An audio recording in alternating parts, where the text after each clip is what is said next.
Баршаңызға сәлем. Бүгін сіздермен осындай кнопка аппаратты қалай қолдану керек, және де осындай кнопканы қалай орнатамыз, сол туралы айтатын боламын.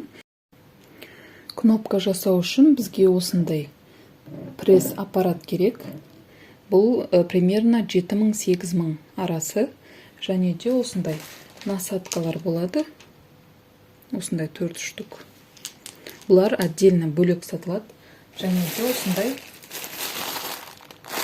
кнопкалар болады, асты-үсті, осындай 4-еу болады бізде.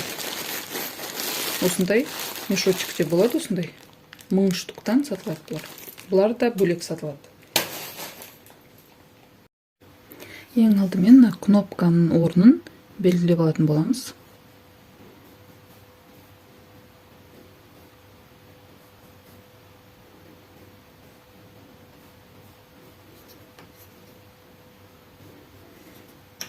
Және де осы аралықты мынандай сөккіштің көмегімен тесіп аласыздар.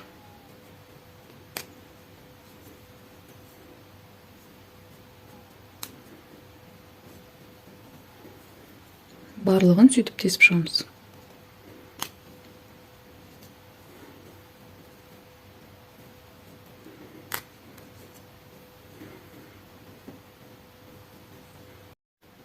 Енді насадкаларын салатын боламыз.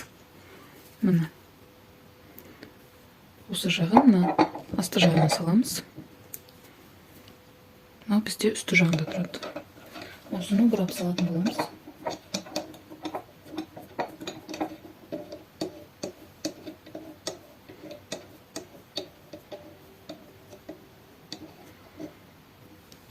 Енді қараңыздар, осындай кнопканы мына жаққа қоямыз. Міне теріс бетіне қойдық осылай. Және де осындай кнопканы алып мына жағына саламыз, жоғары жаққа қарай. Жоғары жағына саламыз. Міне бұны да теріс бетіне салдық. Енді мына матамызды алып, жаңа кішкене тесіп алдық қой. Соны осылай қоямыз матамызды. Енді пресс аппаратты кішкене осылай күшпен басамыз. Қараңыздар. Осылай шықты.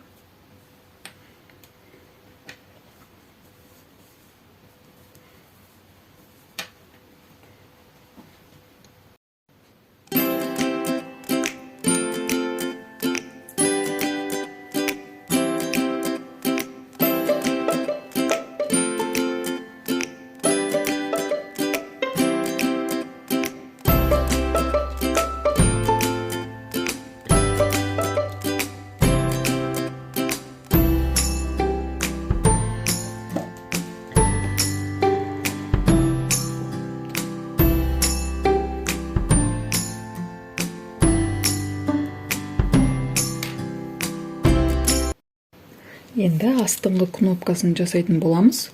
Бізге осындай насадкалар қажет. Мына жақты мына асты жағына саламыз. Мына бізде үсті жағында тұрады. Енді қараңыздар.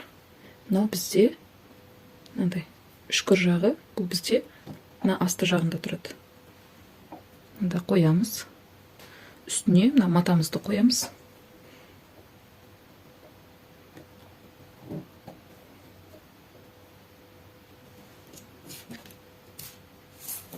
Мынау бізде жоғары жағында тұрады. Міне біздің кнопкамыз осылай шықты. Өте оңай жасалады. Сіздер де осылай жасап көріңіздер. Егер де видео ұнап жатса, менің каналыма тіркеліп, лайк басып, комментарий жазуды ұмытпаңыздар.